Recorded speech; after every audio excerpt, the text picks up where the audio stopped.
Assalomu alaykum, Aliya Sultan shu 22 salondagi barliq xonim-qizlar. Bugun sizlarga tanishtirmoqchi bo'lgan taomimiz osh lampu. Osh lampu, ya'ni bu osh lampu ketadigan material oldin uyutib tayyorlab to'g'rab olgan, bir taxsa lampu ketadi.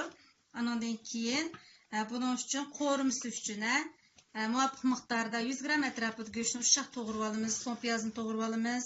Andan keyin samsoq, zanjivil, pomidor qiyomi, qizilmuch. Onundan başqa yana tuz, kavav üçün uni, bezek üçün nima ketadi? Yumğaq süt.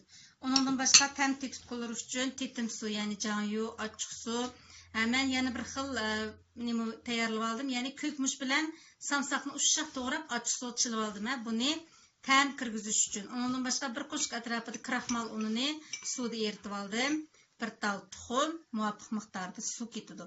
Oldi bilan qozonga moy quyib, qizitib, qo'rim qo'rishga boshlaymiz.